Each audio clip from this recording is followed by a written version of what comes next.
இயேசுவின் நாமத்திலே உங்களை வாழ்த்தி இரண்டாவது பாடத்திற்கு வரவேற்கிறேன். நம்ம எப்படி வெளிப்படுத்தல் புத்தகத்தை, தானியேல் புத்தகத்தை எப்படி படிக்கணுன்றதை நாம் படித்து வரோம். வழக்கமாக நம்ம தீர்க்கதரிசனத்தை படிப்பதற்கு முன்பாக எப்படி தீர்க்கதரிசனம் படிக்கணும் என்று ஒரு வகுப்பு நமக்கு ஊழியர்கள் எடுத்து கொடுப்பாங்க. இப்போ அந்த ஒரு வகுப்பை முடித்த பிற்பாடு தீர்க்கதரிசனம் படிக்க ஆரம்பிச்சிருவோம் பாருங்க. ஆனால் இந்த 13 வாரங்களும் அந்த ஒரு வகுப்பு முன்னுரையை தான் 13 வாரங்களாக படிக்க போகிறோம். திருப்பி நான் உங்களுக்கு வேற வகையில் சொல்கிறேன். இந்த காலாண்டில் நம் தீர்க்க தரிசனங்களை படிக்க போவது இல்லை. தானியேல் 2ஆம் அதிகாரமா, 7ஆம் அதிகாரமா, வெளிப்படுத்தல் 13ஆம் அதிகாரமா, அது உள்ளோட்டமாக போய் ஆழமாக போய் படிக்க போகிறது இல்லை. மாறாக எப்படி அதை நம்ம ஆராயணும், எப்படி ஆராய்ந்தால் அது மிக சரியான விளக்கத்துக்கு வரலாம் என்கிற கருத்தை தான் நம்ம படிக்க போகிறோம். ஆக இந்த பாடத்திலும் நம்ம தீர்க்க தரிசனங்களை, விசேஷமாக கடைசி கால தீர்க்க தரிசனங்களை எப்படி ஆராய்வது என்பதில் இன்னொரு கருத்து எடுத்து சிந்திக்க போகிறோம். சரிங்களா? அந்த கருத்து என்ன? வெளிப்படுத்தல்ல 22 அதிகாரம் இருக்கு பாருங்க. 22 அதிகாரத்தில் வரக்கூடிய வார்த்தைகளை நீங்க கவனிங்க. அது ஒரு குறிப்பிட்ட புத்தகத்திலிருந்து எடுக்கப்பட்ட வார்த்தைகளாக இருக்கிறது. சொல்றது புரியுதுங்களா? வெளிப்படுத்தல்ல வருகின்ற வார்த்தைகள் எந்த பைபிள் புக்கோட லிங்க் ஆகுது? வெளிப்படுத்தல் 11 வசனம் 8 நான் வாசிக்கிறேன். இந்த வார்த்தைகள் எங்கிருந்து எடுக்கப்படுது? அப்ப எந்த புத்தகத்துக்கு போய் படித்தா புரியும்ன்றதை நம்ம அறிஞ்சுக்கணுங்க. 11:8 அவருடைய உடல்கள் மகா நகரத்தின் விசாலமான வீதியிலே கிடக்கும். அப்படிங்க, அந்த நகரம், ஒரு நகரம் இருக்குது, சோதோம் என்றும் எகிப்து என்றும் ஞானார்த்தமாய் சொல்லப்படும். கவனிச்சிங்களா? ரொம்ப அழகான ஒரு உதாரணங்க. சோதோம் என்றும் எகிப்து என்றும் ஞானார்த்தமாய் சொல்லப்படும். ஒரு நகரம் இருக்குது, அந்த நகரத்தை சோதோம் சொல்லலாம், அந்த நகரத்தை எகிப்துன்னு சொல்லலாம். அதுக்கு ஞான அர்த்தம் அது. அப்ப சோதோம் அப்படின்னா, சோதோமை குறித்து பைபிள்ல எங்க போய் நம்ம ஆராய வேண்டும்? அந்த நகரம் ரொம்ப கெட்ட நகரங்க, அது சோதோம மாறிங்க. அப்ப சோதோம மாறினா சோதோம் எவ்வளவு மோசம், எங்க போய் படிக்கணும் நீங்க சொல்லுங்க? ஆதியாகம புஸ்தகத்துக்கு போனா தான் வெளிப்படுத்தல் 11ஆம் அதிகாரம் வசனம் 8 புரியும். உதாரணம் புரியுதுங்களா உங்களுக்கு? அப்ப வெளிப்படுத்தின விசேஷத்தை நாம் புரிந்து கொள்ள ஆதியாகமத்தை ஆராய வேண்டும். அதாவது வெளிப்படுத்தின விசேஷத்தில் எழுதப்பட்டுள்ள வார்த்தைகள் ஆதியாகம புத்தகத்திலிருந்து எடுக்கப்பட்ட வார்த்தைகளாக அது இருக்கிறது. இன்னொரு உதாரணம் சொல்றாங்க. வெளிப்படுத்தல் 7ஆம் அதிகாரம், வெளிப்படுத்தல் 7ஆம் அதிகாரம் வசனம் 3. இங்கே ஒரு வார்த்தை ஒன்று வருகிறது. அந்த வார்த்தை சார்ந்த ஒரு பயன்பாடும் ஒன்று வருகிறது. ஒரு வேர்டு. அந்த வேர்டு என்ன செய்து பாருங்களேன். நாம் நமது தேவனுடைய ஊழியக்காரரின் நெற்றிகளில் முத்திரை போட்டு தீருமளவும் பூமியும் சமுத்திரத்தையும் மரங்களையும் சேதப்படுத்தாதிருங்கள் என்று மகா சத்தமிட்டு கூப்பிட்டான். சீக்கிரம் முத்திரையை போட்டு, முத்திரை வாங்குற வரைக்கும் பூமியை, சமுத்திரத்தை எல்லாத்தையும் சேதப்படுத்தாத. அப்ப எதற்காக முத்திரை வருது? முத்திரை என்கிற வார்த்தையை முதல்ல அண்டர்லைன் பண்ணுங்க. அடுத்தது, முத்திரை எதற்காக? ஒரு பெரிய அழிவு வருது, அழிவிலிருந்து ஜனங்களை காப்பாற்ற முத்திரை அவசியம். உங்களுக்கு புரியுதா? திரும்பவும் சொல்றேன். அழிவிலிருந்து, சேதாரத்திலிருந்து மக்களை பாதுகாக்க முத்திரை அவசியம். இந்த முத்திரை என்கிற வார்த்தை, பாதுகாப்பு என்கிற வார்த்தை எங்கிருந்து வருது? மீண்டும் அது ஆதியாகம புஸ்தகத்துல வருது. ஆதியாகம புஸ்தகத்துல யாருக்கோ ஆண்டவர் முத்திரை போட்டு பாதுகாக்கிறார். யாரு? உங்களுக்கு தெரியுமே அது. யாரையாவது ஆண்டவர் முத்திரை போட்டு பாதுகாக்கிறாரா? ஆமா, அது காயின். காயின் மேல ஆண்டவர் முத்திரை போட்டு எப்படி பாதுகாக்கிறாரோ அதே போல கடைசி காலத்துல ஒரு முத்திரை இருக்கிறது. அதை நாம் பெற்றுக்கொள்ளும் பொழுது நம்ம அழிவில் இருந்து நம்மளை பாதுகாக்கும். விஷயம் புரியுதா? சரி, விஷயத்தை மட்டும் புரிஞ்சக்கூடாதுங்க. இந்த காலாண்டு புஸ்தகத்தினுடைய நோக்கம் என்னன்னா, எப்படி ஆராய்வது? அப்ப வெளிப்படுத்தல் 11:8 ஒரு உதாரணம் சொன்னேன். வெளிப்படுத்தல் 7:3 ஒரு உதாரணம் சொல்றேன். இதை வைத்து நாம் புரிந்து கொள்ள வேண்டியது, இந்த விஷயங்கள் வெளிப்படுத்தின விசேஷத்துல வரக்கூடிய வார்த்தைகள் ஆதியாகமத்தோடு தொடர்புடைய வார்த்தைகள் எனவே ஆதியாகம புத்தகத்தை புரிந்து கொண்டால் வெளிப்படுத்தின விசேஷத்தை புரிந்து கொள்ளலாம். சரியா? அப்ப வார்த்தைகள் எங்கிருந்து எடுக்கப்படுகிறது? ஆதியாகமத்தில் எடுக்கப்படுதுங்க. சரி, இன்னும் ஒரு படி மேல போறோங்க. வெளிப்படுத்தல்ல காணப்படுகின்ற சில கருத்துக்கள் இருக்கிறது. முதல்ல வார்த்தைகள் என்று சொன்னேன், அடுத்தது கருத்துக்கள், தீம்ஸ். இப்ப அந்த தீமை புரிஞ்சுக்கிறதுக்கு அந்த தீம் முதல்ல, அந்த கருத்து முதல்ல எங்க எழுதப்பட்டுச்சோ, எங்க கூறப்பட்டிருக்கிறதோ அங்க போய் பார்த்தோம்னா வெளிப்படுத்தல்ல சொல்லப்படுகின்ற அந்த கருத்து புரிய வரும். உங்களுக்கு புரிஞ்சுச்சா? ஒரு கருத்து ஒண்ணு வெளிப்படுத்தல் இருக்குதுங்க. அந்த கருத்தை புரிஞ்சுக்கணும்னா அந்த கருத்து பைபிள்லயே முதல்ல எங்க கூறப்பட்டிருக்கிறது, எங்க விளக்கப்பட்டிருக்கிறது, அதை போய் பார்த்தோம்னா இங்க வெளிப்படுத்தல் புரியும். இந்த ஒரு பிரின்சிபல், இந்த ஒரு ஃபார்முலாக்கு பேரு த லா ஆஃப் ஃபர்ஸ்ட் மென்ஷன், முதல் குறிப்பு என்கிற கொள்கை, முதல் குறிப்பிடுதல் என்கிற கொள்கை. முதல்ல அந்த குறிப்பு எங்க வருது அதை புரிந்து கொண்டோம் சொன்னா அதே விஷயம் இங்க பொறுத்துறாங்கன்னு அர்த்தம். அதுக்கு ஒரு உதாரணம் சொல்றேன். வெளிப்படுத்தல் 12 ஒரு ஸ்திரீ ஒருத்தி இருக்கிறா. தன்னுடைய வஸ்திரமாக சூரியனை அணிந்திருந்தாள். அவள் சந்திரன் மேல நிற்கிறாள். சிரசின் மீது நட்சத்திரங்கள் இருக்கிறது. இப்ப சூரியன், சந்திரன், நட்சத்திரம். இப்ப என்னடா இது, ட்ரெஸ்ஸுக்கு போய் சூரியன் அணிஞ்சிருக்கிறா, அஸ்திபாரத்துக்கு போய் சந்திரன் மேல நிற்கிறா, அவ போட்டிருக்கிற ஹேர் பேண்டுக்கு போய் என்ன செய்யறான்னு சொன்னா நட்சத்திரங்களை வச்சிருக்கிறா. இது என்ன அர்த்தம்? ஞான அர்த்தம். அதை புரிந்து கொள்றதுக்கு இது குறிப்பு பாருங்க. இந்த குறிப்பை புரிந்து கொள்வதற்கு முதலில் சூரியன், சந்திரன், நட்சத்திரம் எங்கிருந்து வருகிறது என்பதை நாம் கவனிக்க வேண்டும். அப்ப பைபிள்ல எங்கங்க சூரியன், சந்திரன், நட்சத்திரம் எங்கிருந்து வருது, எங்க சொல்லப்பட்டிருக்குது? ஆதியாகமத்துல. ஆதியாகமத்துல எங்க சொல்லப்பட்டிருக்குது? ஆதியாகமம் 1ஆம் அதிகாரத்துல ஆகாய விரிவிலே ஆண்டவர் வெளிச்சம் கொடுப்பதற்காக பெரிய சுடரையும் சிறிய சுடரையும் நட்சத்திரங்களையும் வைத்திருக்கிறார். அப்ப இருள் சூழ்ந்த உலகத்திற்கு வெளிச்சம் கொடுப்பதற்காக சூரியன், சந்திரன், நட்சத்திரம். இப்ப வெளிச்சம் கொடுப்பதற்காக ஆண்டவர் இதெல்லாம் வச்சிருக்கிறார். இதுதாங்க ஃபங்க்ஷன். இப்ப இந்த சூரியன், சந்திரன், நட்சத்திரம் ஆகாய விரிவு ஸ்கைல இருக்குதே, அதே போல சூரியன், சந்திரன், நட்சத்திரம்லாம் எங்க இருக்குது? ஸ்திரீயோட ஊட்டிட்டு இருக்குது. அப்ப பாவ இருள் சூழ்ந்த உலகத்திற்கு ஒரு சபை வழிகாட்டும். சூரியனை போல, சந்திரனை போல, நட்சத்திரங்களை போல பெரிய சுடர், சிறிய சுடர், நட்சத்திரங்கள் எல்லாம் இருந்து பாவிகளுக்கு வழிகாட்டக்கூடியதுதான் இந்த ஸ்திரீ. புரியுதா உங்களுக்கு? விளக்கத்தை 2வது வைங்க. எப்படி புரிஞ்சுக்கிறோன்றது பாருங்க. எங்கிருந்து வரும்? ஒரு கருத்தை புரிந்து கொள்வதற்கு அந்த கருத்து முதலில் எங்க கூறப்பட்டிருக்கிறதோ அங்கிருந்து பாருங்க. சூரியன், சந்திரன், நட்சத்திரம் எங்க வருதுங்க? முதல்ல ஆதியாகமத்துல வருகிறது. ஆக வெளிப்படுத்தல உள்ள வார்த்தைகளை புரிந்து கொள்ள ஆதியாகமத்திற்கு போக வேண்டும். வெளிப்படுத்தல உள்ள கருத்துக்களை புரிந்து கொள்ள அந்த கருத்து முதலில் எங்க கூறப்பட்டிருக்கிறதோ அங்கு போகணும். அப்படி பார்த்தா ஆதியாகமத்துக்கு போக வேண்டிய அவசியம் இருக்கிறது. என்னைக்குமேங்க ஒரு கருத்து பைபிள்ல படிக்கும் பொழுது அந்த கருத்து முதல்ல எங்க இருந்து வருது?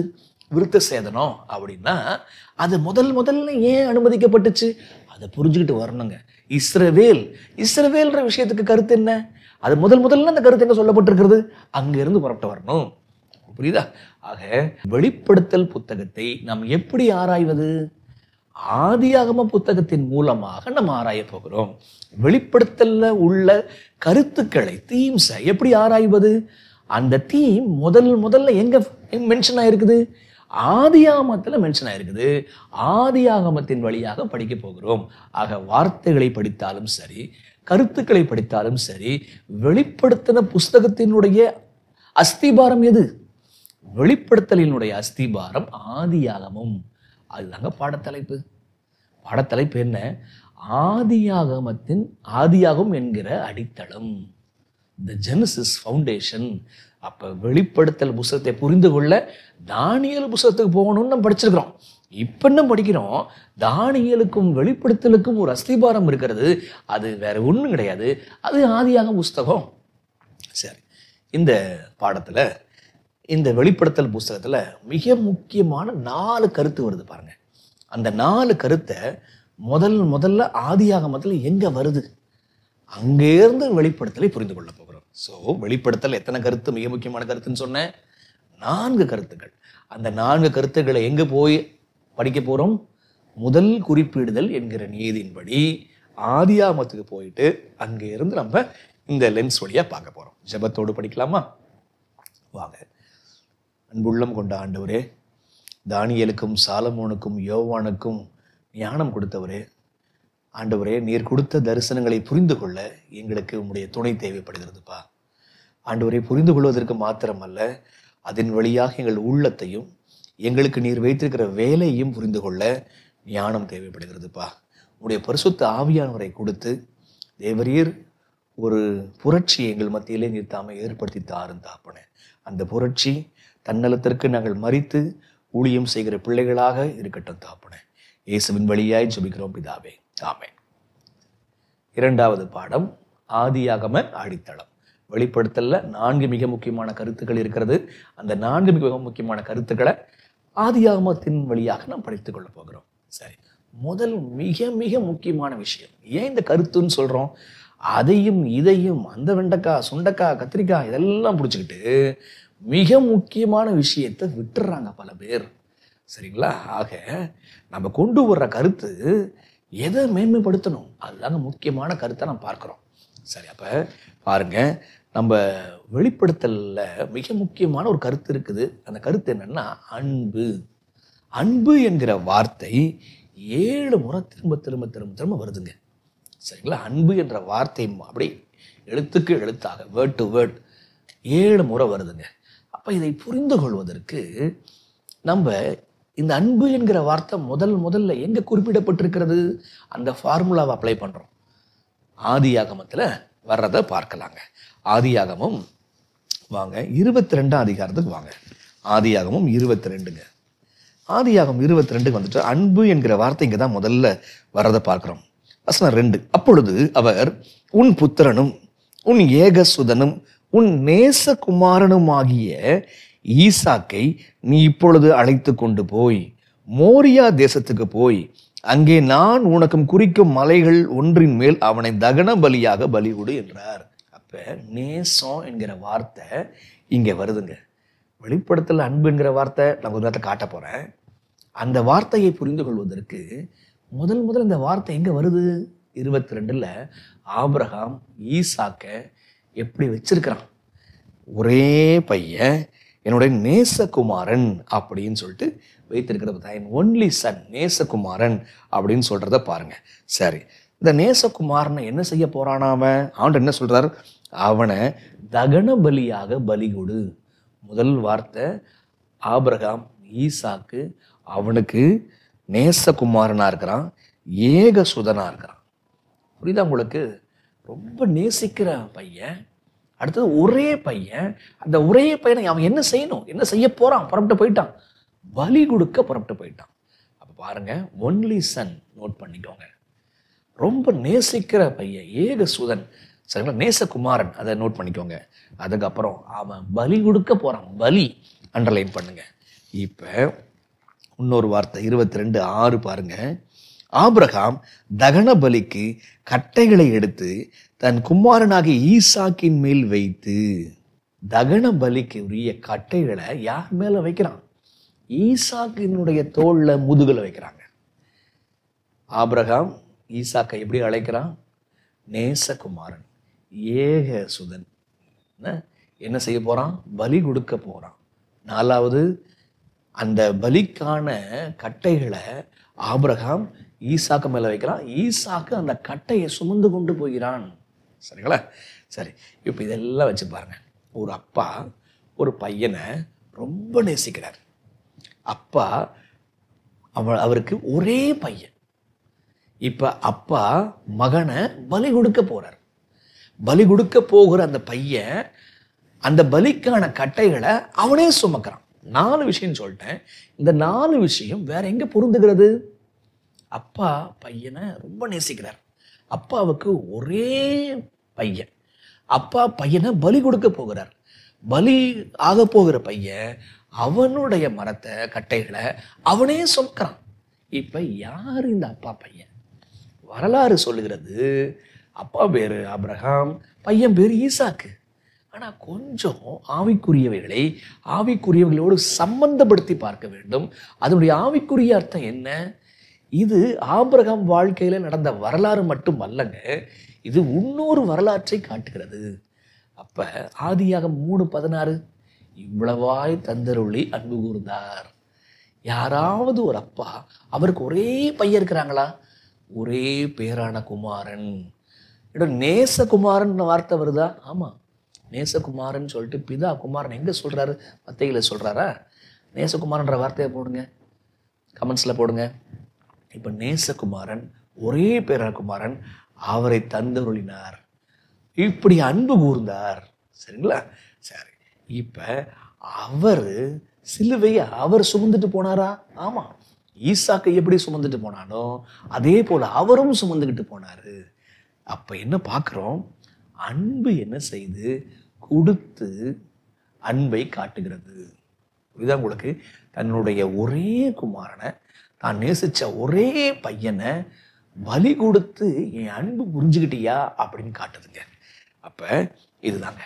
அப்ப வெளிப்படுத்தல அன்பு என்கிற வார்த்தை புரிந்து கொள்ள வேண்டுமானால் நாம் ஆதியாகமத்துக்கு வர வேண்டும்.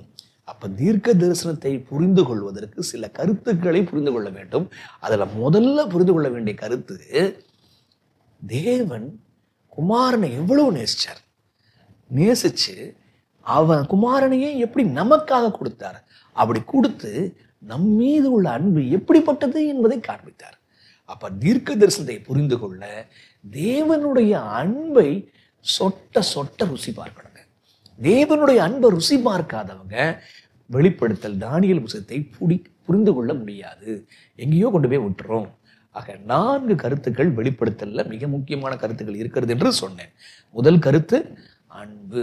அன்பை புரிந்து கொண்டால் தீர்க்கதரிசனம் திறக்கும் சாவி. சரி, இன்னொரு வார்த்தைங்க. எப்படி அன்பு என்கிற வார்த்தை 7 முறை வருதோ அதே போல ஆட்டுக்குட்டி, ஆடு என்கிற வார்த்தை 20 முறை வருதுங்க. சரிங்களா?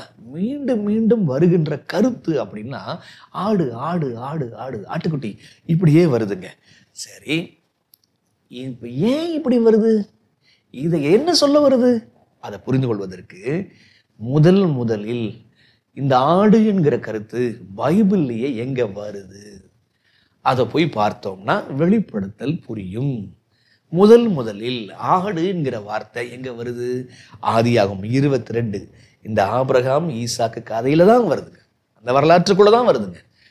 ஆபிரகாம் ஈசாக்குக்கு ஒரே பையன், நேசகுமாரன், பலி கொடுக்க போனாப்ல. சரிங்களா?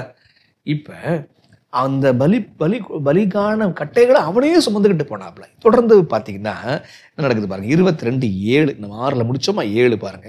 இப்பொழுது ஈசாக்கு தன் தகப்பனாகிய ஆபிரகாமை நோக்கி, என் தகப்பனே என்றான். அதற்கு அவன், என் மகனே, இதோ இருக்கிறேன் என்றான். அப்பொழுது அவன், இதோ நெருப்பும் கட்டையும் இருக்கிறது, தகன பலிக்கு ஆட்டுக்குட்டி எங்கே? Where is the lamb for the sacrifice? புரியுதா? Where is the lamb for the sacrifice? அப்ப ஆட்டுக்குட்டி எங்க, ஆடு எங்க? ஈசாக்கு அவனுடைய தகப்பனார்ட்ட கேட்கப்பட்ட வார்த்தை. அதுக்கு ஆபிரகாம் என்ன பதில் சொல்லியிருக்கிறாரு? ரொம்ப அழகான பதில் பாருங்க, ரொம்ப அழகான பதில். அதுக்கு என்ன சொல்றாரு பாருங்க, வசனம் 8. அதற்கு ஆபிரகாம், என் மகனே, தேவன் தமக்கு தகன பலிக்கான ஆட்டுக்குட்டியை பார்த்து கொள்வார் என்றான். God will provide a lamb for the sacrifice. தேவன் அவர் கொடுப்பார்ப்பா. அவன் என்ன பேசுறான்னு சொல்லிட்டு அவனுக்கு தெரியலங்க. ஆனா அவன் சொல்ற வார்த்தைகள் கரெக்டான வார்த்தைகள். தேவன் ஒரு ஆட்டுக்குட்டியை கொடுப்பார், கொடுத்திருக்கிறார். புரியுதா? சரி, இப்ப ஆட்டுக்குட்டியை கொடுப்பாருன்னு இருக்கா. இப்ப வசனம் 13க்கு வருவாங்க. ஆட்டுக்குட்டியை கொடுத்தாரா? அவன் பலி கொடுக்க போறான், அவன் பிள்ளையாண்டவன் கையை போடாத அப்படின்னு சொல்றாரு. இப்ப ஆட்டுக்குட்டி வந்துச்சா? தேவன் உண்மையாக ஆட்டுக்குட்டியை கொடுத்தாரா? பார்க்கலாங்க. வசனம் 13. ஆபிரகாம் தன் கண்களில் எடுத்து பார்த்த போது, இதோ பின்னாக புதரிலே தன் கொம்புகள் சிக்கி கொண்டிருந்த ஒரு ஆட்டு கடாவை கண்டான். அப்பொழுது ஆபிரகாம் போய் கடாவை பிடித்து அதை தன் குமாரனுக்கு, அடுத்த வார்த்தை ரொம்ப முக்கியமான வார்த்தை, பதிலாக தகன பலியிட்டான். தேவன் ஆட்டுக்குட்டியை பார்த்து கொள்வார்ப்பா. தேவன் ஆட்டுக்குட்டியை அவர் கொடுப்பாருப்பா. திரும்பி பார்க்குறான், ஒரு ஆட்டுக்குட்டி இருக்குது, ஒரு ஆட்டு கடை, அது சிக்கிட்டு நிற்கிது. அதை தன் குமாரனுக்கு பதிலாக கொடுத்தான். அப்ப ஆடு யாருக்காக? நம்ம தான் மறிச்சிருக்கணும். நமக்கு பதிலாக ஒரு ஆடு வருது, நமக்கு பதிலாக ஒரு ஆட்டுக்குட்டி என்ன செய்யுதுன்னா வருது. இப்படிங்க சொல்லுங்க, நமக்கு பதிலாக மரித்த அந்த ஆடு யார்? இதோ உலகத்தின் பாவத்தை சுமந்து தீர்க்கிற தேவாட்டுக்குட்டி. எங்க வருது? யோவான்ல போடுங்க. அப்ப ஆடு ஆட்டுக்குட்டின்ற வார்த்தை 20 முறை வருது. அந்த கருத்து முதல்ல எங்க வருது? ஆதியாகமம் 22 அந்த வார்த்தையாக வருகிறது. அப்ப ஆடு முதல்ல பார்த்தோம், தேவன் குமாரன ஆடா கொடுத்து நேசிக்கிறாரு. இப்ப அடுத்த கருத்து பார்க்கிறோம், ஆடு நம்ம தான் மறிச்சிருக்கணும், நமக்கு பதிலாக ஆடு மரித்தது. இந்த கருத்து, இது எழுத்து, ஆடு ஆட்டுக்குட்டி ஆட்டுக்கடான்ற வார்த்தை வருது. ஆனால் இந்த கருத்து 22 அதிகாரத்துக்கு முன்பே வந்துடுது பாருங்க. எப்படி முன்பு வருது? ஆதியாகமம் 3ஆம் அதிகாரத்துக்கு வாங்க. ஆதியாகமம் 3, ஆடு மரிக்கிறது என்பது 22 தான் போடணும்னு அவசியம் இல்லைங்க, 3ஆம் அதிகாரத்திலே வருகிறது. ஆதியாகமம் 3:21 பாருங்க. தேவனாய கர்த்தர், இந்த இடத்துல ஆடு இருக்குதா அல்லது ஆடு மரிக்குதா பாருங்க. தேவனாய கர்த்தர் ஆதாமுக்கும் அவன் மனைவிக்கும் தோல் உடைகளை உண்டாக்கி அவர்களுக்கு உடுத்தினார். அப்பா, என்னமோ ஆடுன்ற சமாச்சாரம் ஆதியாகமம் 22 தான் போகணும்னு அவசியம் இல்லைங்க. இங்க தோல் உடைய வந்துச்சுன்னா எப்படி வந்துச்சு?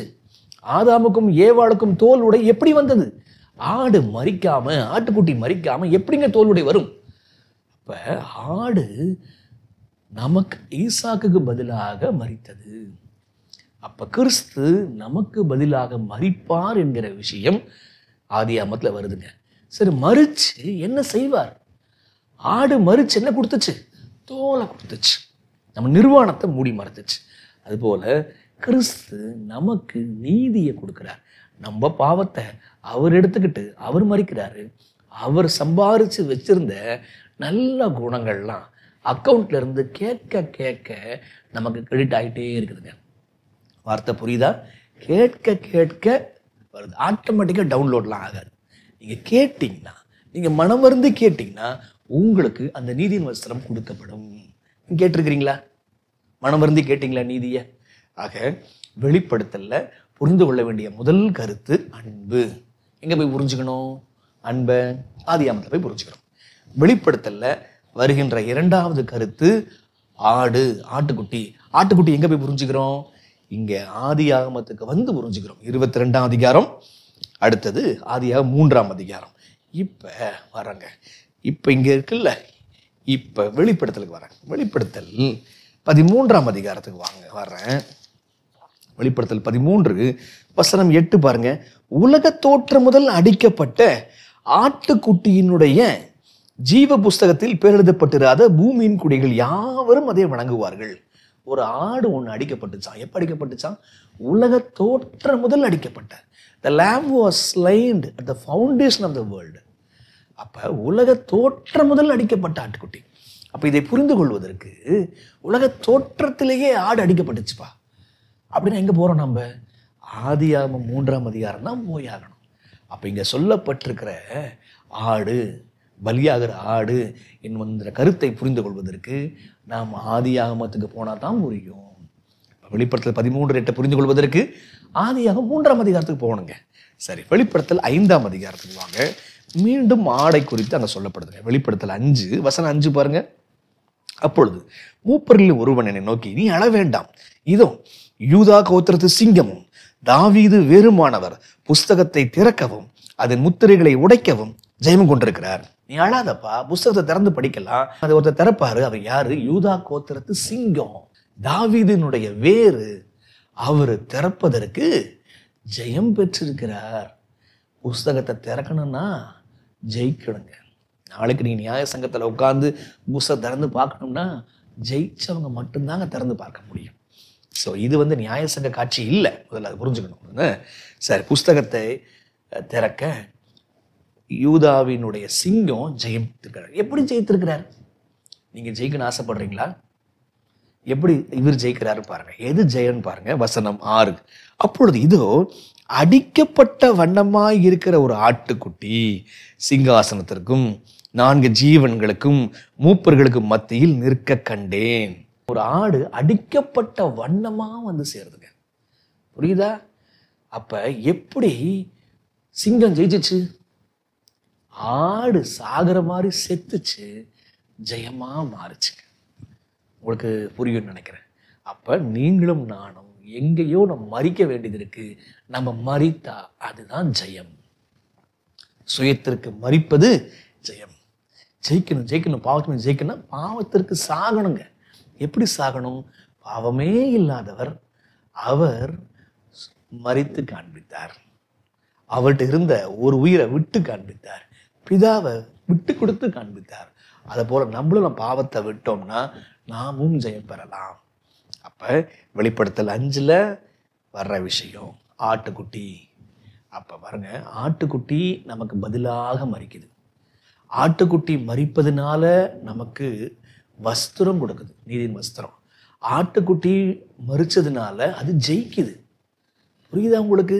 கிறிஸ்து நமக்கு பதிலாக மறித்தார். நாம் தான் மறித்திருக்கணும், கிறிஸ்து மறிச்சார். ஒரு பெரிய உண்மை.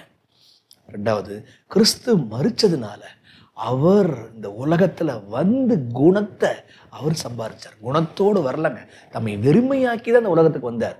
இங்க வந்து ஒவ்வொரு நல்ல பழக்கத்தையும் பழகி பழகி வளர்த்து பரிசுத்தாவினால காத்து அக்கௌண்ட்ல அப்படியே சொத்தா வச்சிருக்கிறாருங்க. கேட்கிறவங்களுக்கு கொடுப்பாருங்க. அதாங்க நீதியின் வஸ்திரம். அடுத்தது, அப்படி அவர் வந்து மறிச்சாருங்க. நாமும் மறித்தால் நாமளும் ஜெயம் பெறலாம். அப்ப 2வது கருத்து என்ன? வெளிப்படுத்தல்ல ஆட்டுக்குட்டி. ஆட்டுக்குட்டியை புரிந்து கொள்வதற்கு எங்க போனோம்? ஆதியாகமத்துக்கு போனோம். முதல் கருத்து என்ன படிச்சோம்? அன்பு படிச்சோம். அன்பை புரிந்து கொள்வதற்கும் ஆதியாகமத்துக்கு போனோம். ஆட்டுக்குட்டியை படிப்பதற்கும் போனோம். ஆக அன்பையும் ஆட்டுக்குட்டியானவனுடைய பலியையும் புரிந்து கொண்டால் மாத்திரமே தீர்க்க தரிசன புத்தகத்தை புரிந்து கொள்ள முடியும். இந்த கருத்துக்கள்லாம் புரிஞ்சுக்காம நான் போனோம்னா கண்ணா முன்னான்னு புரியுங்க. சரி, எத்தனை விஷயம் படிப்போம்னு சொன்னேன். எத்தனை மிக முக்கியமான விஷயம் இருக்கு. ஏதேனும் தோட்டத்தில் 4 ஆறு ஓடின மாதிரி வெளிப்படுத்தல 4 மிக முக்கியமான கருத்து. முதல் கருத்து படிச்சாச்சு, அன்பு. 2வது கருத்து படிச்சாச்சு, ஆட்டுக்குட்டி. 3வது கருத்து, ஒரு வார்த்தை மீண்டும் மீண்டும் மீண்டும் 14 முறை வருகிறது. ரொம்ப ரொம்ப ரொம்ப தெளிவா வருதுங்க. அது என்ன வார்த்தை தெரியுமா?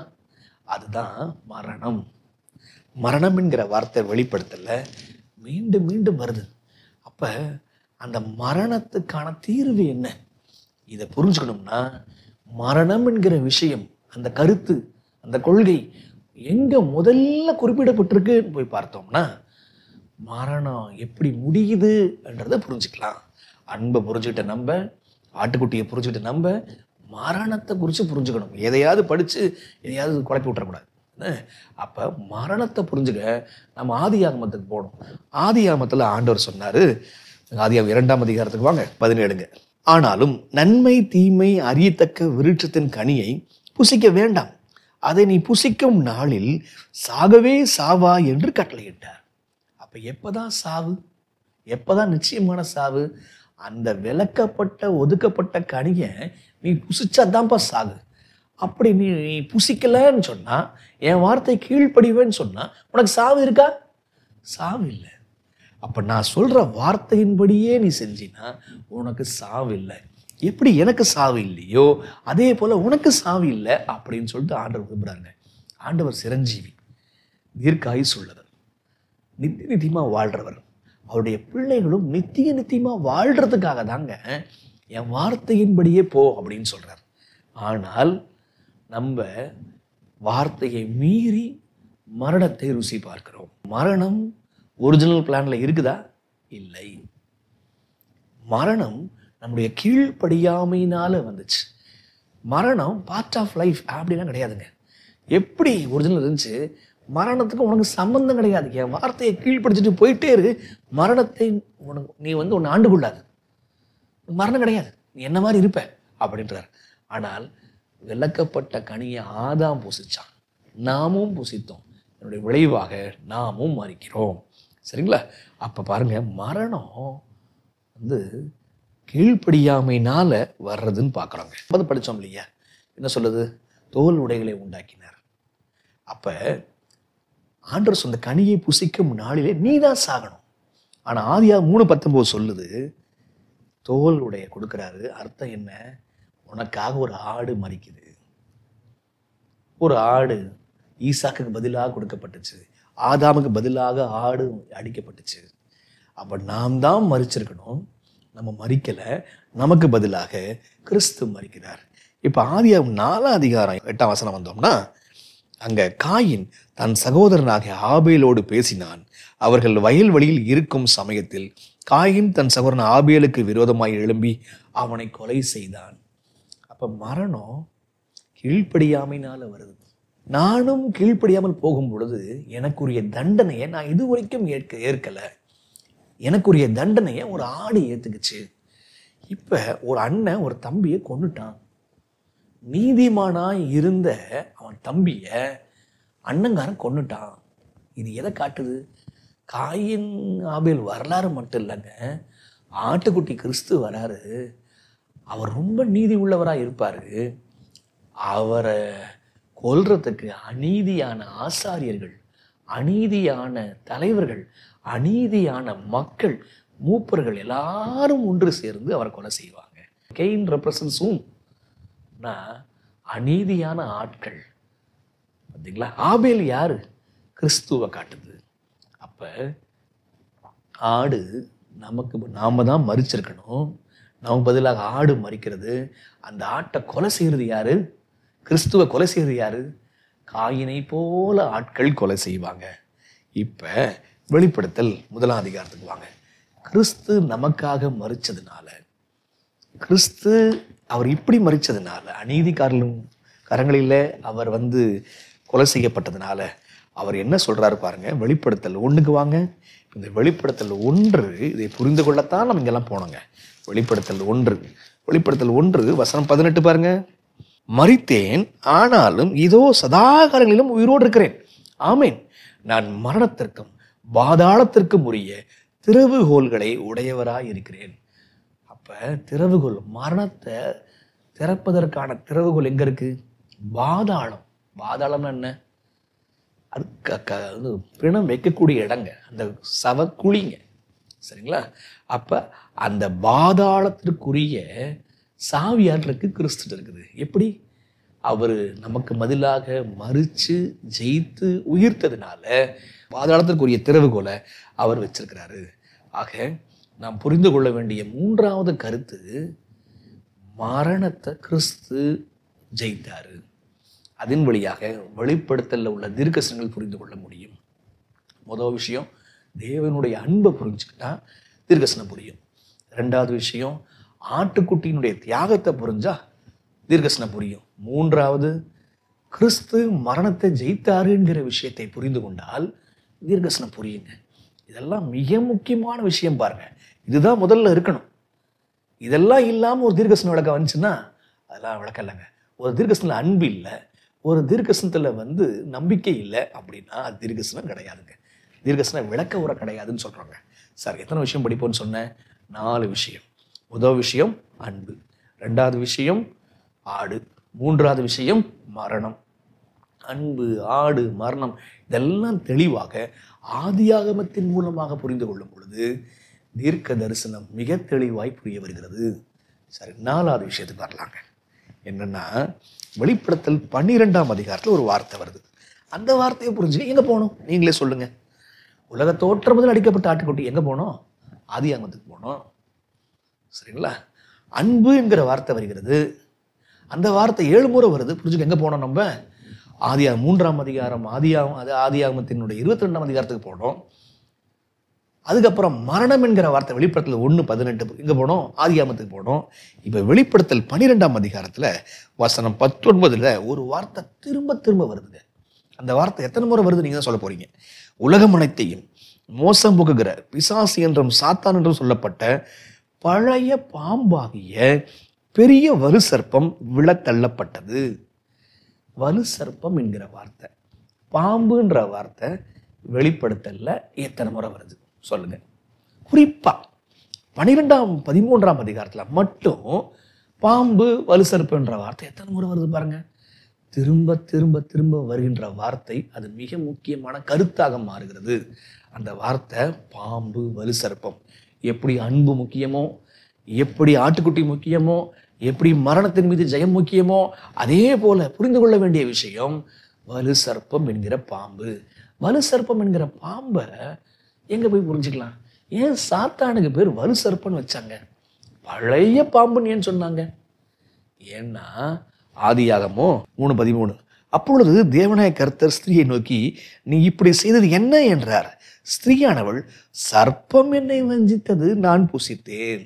அப்ப சர்ப்பமா வஞ்சித்தது? சர்ப்பம் வந்து எழுத்துல சொல்லப்பட்டிருங்க. சாத்தான் சர்ப்பத்தின் வழியாக வஞ்சித்தான். அதுதான் விஷயம். சர்ப்பம் பேசாது, சர்ப்பத்தை சாத்தான் பேச வச்சான். அதுதான் விஷயம். மதிமயங்கி போய் மோசம் போனாள், வஞ்சிக்கப்பட்டாள். அப்ப ஏன் சாத்தானுக்கு சர்ப்பம் என்ற பேர் வருது? அது தந்திரமா வஞ்சிக்க போகுது. அதை வச்சுதான் அதற்கு சர்ப்பம் அப்படின்ற பேர் ஆண்டவர் சாத்தானுக்கு கொடுத்தாருங்க. சாத்தான் சர்ப்பத்தின் வழியாக ஏமாத்துச்சு. சரிங்களா? அப்ப டைரக்டா ஏமாத்தது, மறைமுகமா வந்து ஏமாத்த பார்க்கும். அதனால இது பேரு சர்ப்பம்.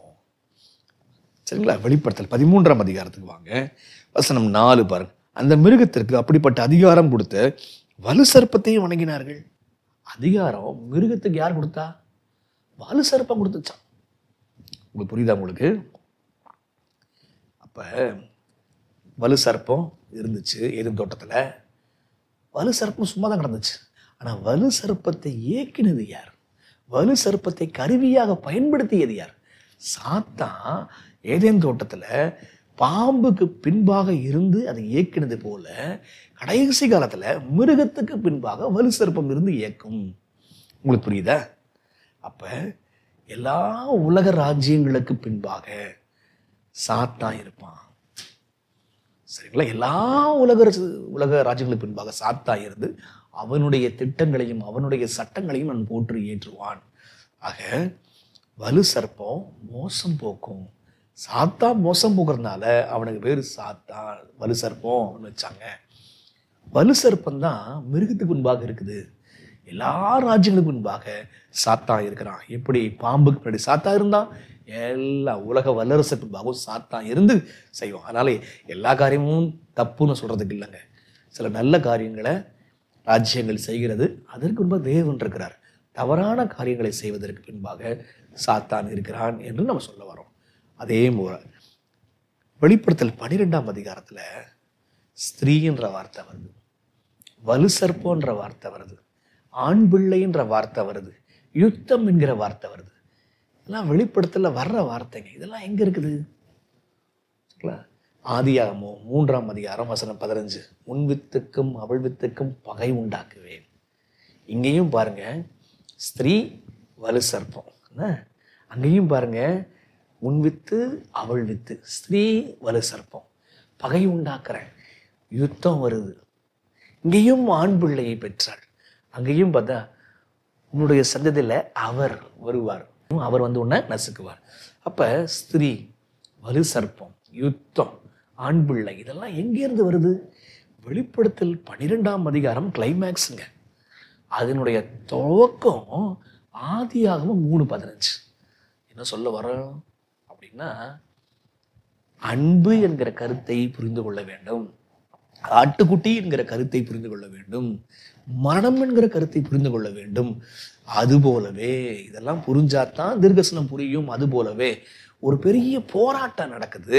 அந்த போராட்டம் ஆண்டவருக்கும் சாத்தானுக்கும் நடக்குது என்கிற கருத்தை மிக தெளிவாய் புரிந்திருக்க வேண்டும். ஏன் போராட்டம் ஆரம்பிச்சது புரிஞ்சிருக்கணுங்க. அப்ப தீர்க்கதரிசனம் முடியும் போது அங்க கேட்கப்பட்ட கேள்விக்கு பதில் வந்துருச்சா, எழுப்பப்பட்ட காரியத்திற்கு பதில் வந்துருச்சா பார்க்கணும். நான் எதையாவது தீர்க்கதரிசன விளக்கம் கொடுத்துட்டு இருந்தேன்னா நான் சரியா விளக்கலன்னு அர்த்தங்க. ஆக 4 மிக முக்கியமான கருத்துக்கள் வெளிப்படுத்தல இருக்கு. அன்பு, ஆட்டுக்குட்டி, மரணம், அடுத்தது ஆன்மீக போராட்டம். ஆண்டவருக்கும் சாத்தானுக்கும் ஆன்மீக போராட்டம். இதெல்லாம் புரிந்து கொண்டால் தானியேல் வெளிப்படுத்தல உள்ள தீர்க்கதரிசனங்கள் நமக்கு தெளிவாக புரியும். இப்போ நாம் புரிந்து கொள்ள வேண்டியது, அப்போ வெளிப்படுத்தின விசேஷம் தானியேல் புத்தகத்திற்கான அடித்தளம் எது? அது ஆதியாகம புஸ்தகம். அப்போ ஆதியாகமத்தில் இன்னும் நிறைய விஷயம் இருக்குது. அதற்கும் வெளிப்படுத்துறதுக்கும் உள்ள சம்பந்தம் இருக்குது. நீங்க புரிஞ்சுக்கிட்டீங்களா? அன்பு, ஆட்டுக்குட்டி, மரணம், ஆன்மீக போராட்டம், இந்த கருத்துல தெளிவா இருக்கிறீங்களா? இதெல்லாம் அடித்தளம் தெளிவா இல்லாமல் ஏபிசி படிக்காம சென்டென்ஸை நம்மளால எழுத முடியாது. ஆக இதெல்லாம் அடிப்படை தீம்ஸ். இதெல்லாம் புரிஞ்சுக்கும் பொழுது வெளிப்படுத்தல தேவனுடைய அன்பு நிரம்பி வழியுங்க. குணமாற்றத்துக்கு ஏதுவான விஷயங்கள் புரியுங்க. நாம் என்ன ஊழியம் செய்யணும் கடைசி காலத்துல, அதெல்லாம் தெளிவா நமக்கு புரியுங்க. ஜெபம் பண்ணலாமா? அன்புள்ள தகப்பனே, எங்களுக்கு ஆனாவனா சொல்லி கொடுத்ததற்காக நன்றிப்பா. நாங்கள் தீர்க்க சிந்தை ஏதோ எதிர்காலத்தில் நடக்க போகிற சம்பவம், அது ராஜ்யங்கள் சம்பந்தமானதுன்னு மாத்திரம் புரிஞ்சுக்கிறோம். ஆனால் தேவனுடைய உள்ளத்தை நாங்கள் பார்ப்பது இல்லை தகப்பனே. அதை பார்ப்பதற்கு ஏதுவாக நீ சொல்லி கொடுத்தீங்களே, அதற்காக நன்றி. இனிமேல் நாங்கள் வெளிப்படுத்தலை ஆதியாகமத்தின் மூலமாக நாங்கள் புரிந்து கொள்ள கண்களை திறந்து தாரும். விசேஷமாக இப்படி அன்பு புரியட்டும். இயேசுவின் வழியாய் ஜெபிக்கிறோம் பிதாவே, ஆமென்.